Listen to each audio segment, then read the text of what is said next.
on, everybody, and welcome back. So you might notice a new tool behind me, and I'll get into that later. But first, I do want to give the International Wood Society a huge shout out and a big thanks to Timothy Mitchell and Jen from Woots Militaria. They put on this really cool Woots voting survey, and I was actually nominated, and I won an award here, which I think is really cool. These little plaques that they sent everybody. I happened to win the award for blending heritage. I just thought these things were really cool. And it was just a voting survey. There was different categories, and anybody could have nominated any kind of smith, historian, or maybe somebody who had expertise in weapons and things of that nature. So I just thought that was really cool. So big shout out to those guys. Not making anything in this video. I just want to talk about a few things, and mainly the name change and why I changed to Sandison Steel over Heavy Forge. And it's two reasons for that. One is because I think it's important, and I think it's best to associate your work with your name, because people know who I am, Spencer Sandison, and they might not know who Heavy Forge is. So it just takes that equation right out of the mix. So instead of people being like, well, who's Heavy Forge?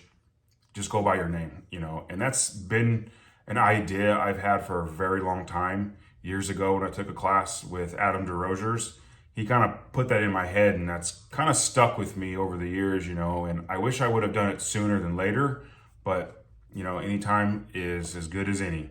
So second, the direction that I'm going to head in this craft is another reason, because initially the reason that I chose the name Heavy Forge was because, one, I'm a heavy equipment mechanic, and two, I was more into blacksmithing at that time, and I was repurposing items from material that I acquired from that industry, whether it was shafting or springs or things of that nature. I was making hammers and axes from repurposed materials, conveyor shafting, things like that. I no longer do that anymore, and the direction that I plan on taking is strictly crucible steels. I will most likely, I would say probably 90% of the knives that I make are going to be Woots or a custom crucible steel. I will make pattern welded Damascus.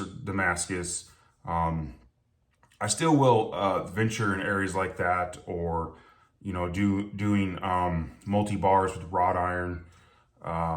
But 90% is just going to be crucible steels. That's my main interest now. So that's the direction I'm going to take. So I think Sandison Steel, using my name, it's fitted better to how I've matured in this craft and where I've, taken my experience to now. So it's just, I think it fits better. So that's the whole idea behind that, and the reason that I went with the name change. Now, also something that's happened recently for positive is I'm no longer in road construction. I'm still a heavy diesel mechanic, but I don't work in road construction anymore. I don't work on yellow iron. Not to say that I never will in the future, but recently I was hired on at a local electric company, Matanuska Electric Association, and I am now I guess you could say, kind of a plant maintenance mechanic, and my main duties are to maintain, troubleshoot, repair Wartzilla engines, which are these massive V18 diesel engines. They're humongous. I have a valve out of one that's, it's massive. These are huge engines. You can crawl into the crankcase. So really exciting. Gonna take some adjustments to that, as I no longer will have winters off, but I work a normal 40-hour-a-week job, 8 hours a day. So I have way more time with my family. I have summers off, and ultimately the reason that I have chosen that was to have more family time. Bladesmithing is simply a hobby, and I plan to keep it like that. So I honestly think I'll have less time to make things, or it might just be stretched out a little longer because, you know, weekends off. But I have plenty of time when I get off of work to do things. I get off work at 3:30 in the afternoon. That's just crazy. I'm still wrapping my mind around that. So there's hours of time to, you know, do a melt or do some forging or something. So there's still plenty of time to do things like that. But ultimately, the most important thing is making memories with my family, doing things with my kids. That's why I have gone that route. So third, I do plan on making content. I know I've said that in the past, but you know, making YouTube videos is actually, it's a job, man. It's actually a lot of work, especially when you just want to go and make things and not have to stop and record everything. So I do want to do some crucible steel videos and a little more videos of woots. And recently I have switched over to a new carbon source, and that is charcoal. So I did one melt of this, and this is the ingot. Came out great. This is actually a completely different chemistry of woots than what I've done in the past. And I'll get into that later with some other videos, but I'll probably be breaking videos up. So if I do like a video about woots, they're probably going to be broke up into parts, because I'm making content for people to learn. I'm trying to make educational content. I don't care about views, subscribers. Like, I appreciate my subscribers and the people that comment and watch my content. But ultimately, I just want to make educational content and, you know, bring awareness to people about woots and crucible steels and the differences. And which brings me to another topic is, you know, in the beginning when I was first making woots, you know, I was very confused and I didn't have things quite dialed in, and I wasn't as knowledgeable in the subject as I am today. And some of my past woots videos, the one with, you know, alloying elements, that's really not woots. That's a really bad example, actually. And that's why I have woots in parentheses.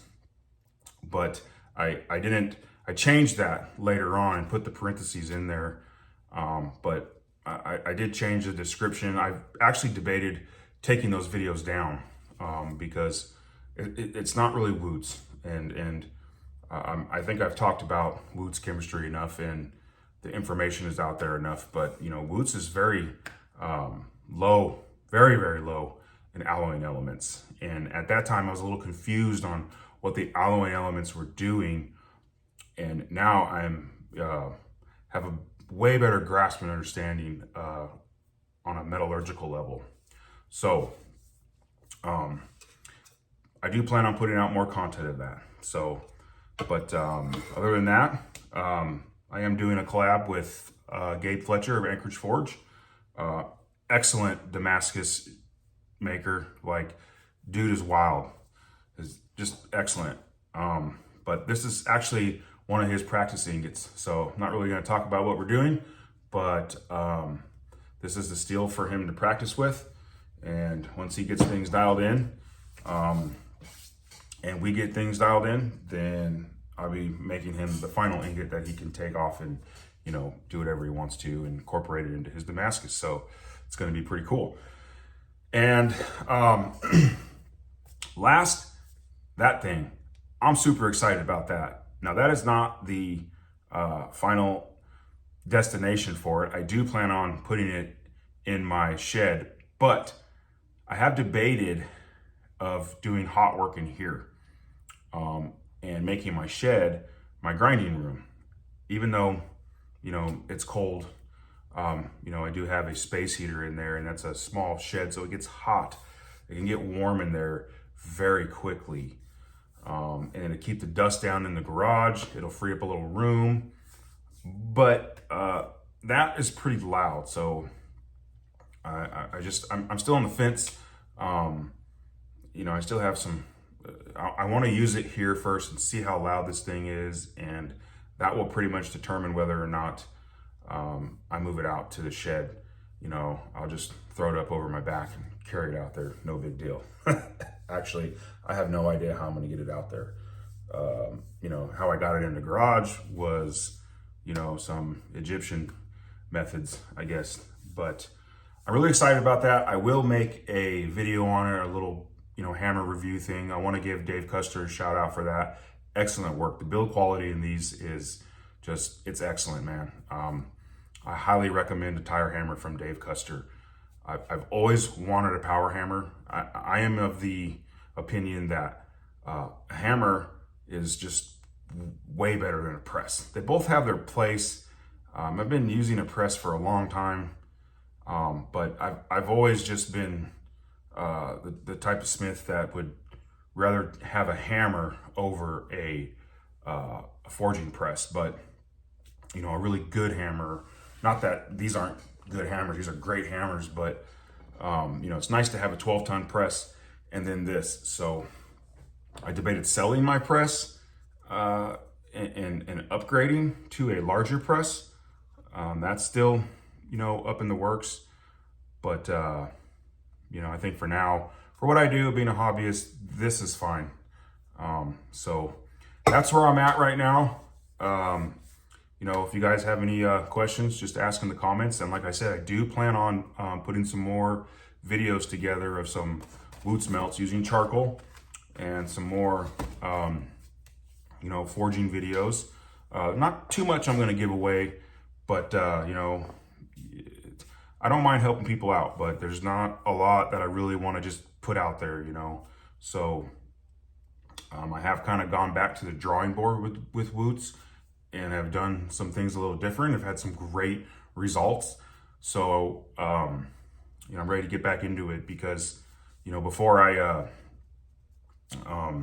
when I went back to work after my injury, I got sent to Kodiak, Alaska, which is a pretty remote island. It's like a 45-minute flight from Anchorage. It's a beautiful place when it's not raining, but it was a crazy job, man. It was like 100-hour weeks. You know, it was nuts. So away from home, can't do anything. And I got that job. I've been trying to get that job for years. I've been applying with them. It's like a retirement gig. So a lot of things have changed. So like I said, I do plan on putting out some content and should be having some kind of video up soon. So appreciate you guys watching. Take care.